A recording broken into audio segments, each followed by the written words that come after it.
What's up, everyone, and welcome back to a brand new episode of From the Lions Cove podcast. I'm your host, Marcelo, and to my left, my uncle Mike, Michael Hasto. Welcome on the podcast. Good to be here. Yeah, so we've been playing this one for a while, and I'm finally glad that we found a time to do this.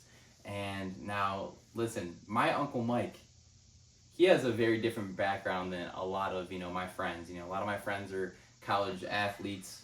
My uncle Mike is in the Flag Football Hall of Fame. Correct. So I'm very excited to talk about his football career and his flag football career. So to start it off, you are in the USFTL Hall of Fame. Correct. So can you start by telling us a bit about the United States Touch Football League for those who may not be familiar, and what being in the Hall of Fame means to you personally? Well, the USTFL started with Mike Sion back in the late 70s, early 80s. A lot of guys who either played college ball or just came out of high school and didn't go to college played. And it actually became quite large in the 90s. And then now you see it on ESPN and you see it all over the place. The 7-on-7 and the 8-on-8s are all over the place. So, hey, it was cool. So 19 seasons playing that. 3 ACL surgeries playing that. But yeah, it's met a lot of great connections, great guys, and it was a pure blast. So then you said this league was like right out of college, correct? Yeah, a lot of guys came right out of college and played. There's guys started it from actually the Euclid area and the Collinwood area. Some guys played college ball, some guys didn't. We started playing actually. I think it might have been our high school, right after high school, even before college, we were playing in these leagues. So yeah. Wow. Yeah. So then, where were these games held at? Were they held at high school stadiums? Some were high school stadiums. We played a lot at the middle school right back here, and then they would locate fields within the Cleveland area and then we'd go down to Columbus. You play the state tournaments every year, or some went down to Florida and played the nationals. Wow. So you had teams from all across Ohio, or even all over. Even like the nation too. Yeah. Yeah. Wow. Yeah. It's huge. It's pretty big. So then, I guess talk a little bit about your, positions. Would you guys have certain positions? Would you guys play everything? And I guess what did it take to get you, into the Hall of Fame? So we have we normally played 7-on-7. You'd have 4 receivers, a couple running backs, and a quarterback. And then everybody pretty much played offense and defense, so you played both. There's some guys who didn't play defense, but you would play both ways the whole game. And basically it was just 19 years of, I had a guy that ran our team, Mike Ramachati, that would keep stats, and we were pretty close to Theon and some of the original Hall of Famers. And you just kind of put in the stats, and after a few years you've been retired, they just go into a whole process of just nominating and getting elected. Wow. So then, did you have your own Hall of Fame ceremony? Actually, yeah. We have a plaque on the other wall, and they had it on the west side. And there was, I think my class was 7 or 8 people that got inducted, and you had to get up and same thing. Somebody had to introduce you, and then you had to give a speech. Wow. So it was really cool. Wow. Awesome. And then, during your time coaching at Benedictine, so you recently coached there. Correct. How did you approach developing young athletes both on and off the field, and what moments as a coach are you most proud of? Well, with the kids at Benny, you kind of took them more under your wing as a father figure instead of just a coach. So you got to know the kids' families. It wasn't just coming here, coaching, and then going home and nothing. You got connected to all these kids really personally. And the families are tremendous at Benedictine. I can't say enough about them. And I'll tell you what, before we came in, the last year before this coaching staff came in, they were 0-10. They didn't win a game. And within 2 years, we took them to 10 wins and 3 playoff games. So the kids really grew up, and you take more pride in that versus you take pride in a lot of them going to play college ball, but you take pride in what they do as adults, which is more important, especially in Benedictine. Yeah, and that's honestly really cool. I feel with a lot of high school stories, you really hear just the coaches and the player kind of having connections, but that's really cool how it evolved to you got to meet the family, Oh yeah, you became close. All of that. Yes, yeah. So then, I guess, what was like your proudest moment or like biggest game from like your time there? Our biggest game was our first playoff win. But overall, it was just seeing the evolution of the kids grow from 0-10 and growing up from sophomores to seniors, and some are seniors now, and just turning it back into, Benedictine has a very rich football tradition, and getting back to that is just like, it encompasses the coaching staff. All the coaches are just phenomenal, and everybody's really close knit, which you don't get in a lot of schools. Yeah. Really cool. And then I remember too, you got to meet Jerome Baker. Oh yeah, Jerome Baker, who now plays for the Browns. Yeah, he played there. Actually, his nephew, I think it's a nephew, not a cousin, but his nephew is a senior there this year. Still plays, and yeah, Jerome would have a camp every year, and we would go and we'd help run the camp with Jerome and speak with him. And he's a class guy. Wow. So then would like any other players like come and like help out too? He had a few of his friends that he played college ball with at Ohio State would come, and they would help in the camp, here and there. But like each year you'd have maybe 2 or 3 guys that he played ball with that would come and help out. So it was cool. Wow. And then so I kind of like know what it's like, to be a player and then try to help get like recruited, I guess. Mm-hmm. So would you help these kids, play at like the next level, or like reach out to coaches for them? Yeah, we would help put we'd put video on Huddle. Now Huddle is huge, obviously, and every kid has their own Instagram, so you kind of help them get promoted that way. Our head coaches, Joe Priveski, does a nice job in really connecting some of these coaches, and they bring in colleges all the time. Like they'll bring in Ohio State, they'll bring in anywhere from Ohio State to Ashland. We have 2 kids that are playing for Ashland now. We have a kid at Charleston. Charleston, they would come in and they, talk to the kids. So they do a nice job of actually bringing colleges in and helping these kids connect face to face. Wow. And like it's crazy to see too, like how like the recruiting has like evolved. I mean, I remember like towards the end of my senior year, it was mostly on like those like websites. Yeah. Nowadays it's more on like TikTok reels. Yes. Like people will have their own like film, their own highlights, and Yeah. coaches are active like on those apps. Yeah, TikTok is huge. All these kids have their own page, and they promote themselves. Some good, some bad, but they promote themselves, and you really get your name out there. And it's easier to connect to coaches than just Huddle or so. Yeah, even like emails. I mean, I probably sent like 15 to like 30 emails. Yep. And you never know if they read them or not. So. Right. All it takes is one. To look at you. And what's nice is we have one of our former players is a coach at Lake Erie College. Okay. So that's a nice little pipeline for them to go through. And then through that, when other colleges see you getting looked at, they tend to look at you. So it's nice to have a couple little pipelines to get through.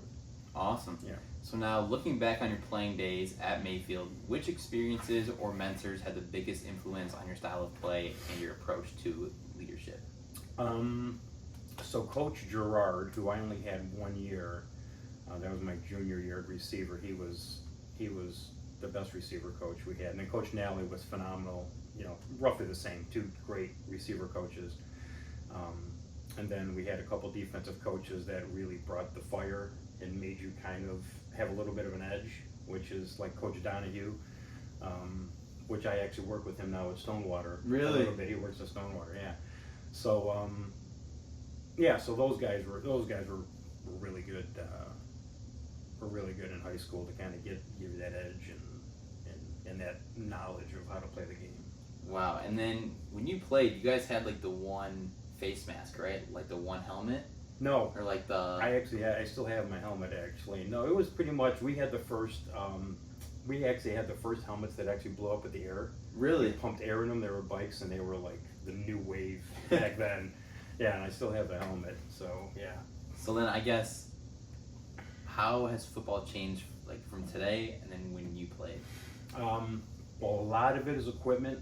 Like nowadays, these kids, their shoulder pads are basically nothing. It's all about the turf tape, and it's all about. And granted, I did the same thing back when I played receiver. I actually put tape on backwards, so the sticky side was out. So when you ran, the ball stuck to So we did little things Smart. like that. Yeah, we did little things like that. But the equipment is so much lighter today. The uniforms are so much lighter. They're easier to move in. Yeah, it's a little quicker paced game. I feel a lot of the dudes were bigger back then, because now I'm looking at some of the kids that are even playing line nowadays at some of these high school games, and they would basically be like a wide receiver with us. Yeah. Yeah. We had some big dudes. Yeah, I mean, like, even, like, I would say, like, looking at talent, I mean, compared to, like, when I was younger and then, like, watching kids in high school, they were huge. Yeah, and it's so much different now with the specialization, right? The training. Back when we played football, and when we got done with football, we went to basketball season. When we went basketball season, we went to baseball season. And now it's like these kids are all through the summer. It's 4 nights a week with personal trainers and all kind of different camp. We didn't really have that at all. We just played ball. Yeah. Now it's like it's completely specialized, which gives these kids a really big advantage. Yeah. We looked at guys like Jerry Rice and Walter Payton, and we kind of had films on what they did in the off season, and we just kind of did that. Wow. Where now it's a multi-million-dollar business. Yeah. Yeah. It's insane. Yeah. So from your time from flag football to today's football landscape, including touch, flag, tackle, what changes have stood out to you the most, aside from the ones that we just mentioned? And then where do you see the sport heading in the future? Well, besides the specialization, injuries seem to be way more prevalent now because guys are bigger, stronger, faster. But helmets are getting better. Rules are getting better to try to stop the injuries so much. But the game's just getting so fast that, you know, who knows in 10 years if you're gonna have 290-pound linemen that are running 4 3s and 4 4s instead of 4 9s and 5s. So the game is just going to get faster and faster. Yeah, I've even heard maybe punting might be gone soon. Look what they did with kickoffs, right? Kickoffs, they completely changed. Punting might change. Yeah, they're gonna adapt a lot of ways to try to keep injuries out, but I mean they're gonna happen. So yeah, I mean, I feel like the NFL like nowadays is more like offensive minded. Like Completely. It's all kind of like who has like the best offense, one that scores the most points, one that's like the most like electric. 100%. Years ago, it was all defense, and teams were really, it was 14 to 10 games. You throw for 200, maybe run for 100. Now, everybody's throwing for 300 and running for 120 every game. It's crazy, but it's offensive driven. Yeah, and like the team that like I always think of the most is like the Bengals. Like they have such a high-powered offense, but their defense is just not that good. And it just doesn't give them over the top. Yeah, like you have to have that defense, but you got to be able to score 30 points. Yeah, true.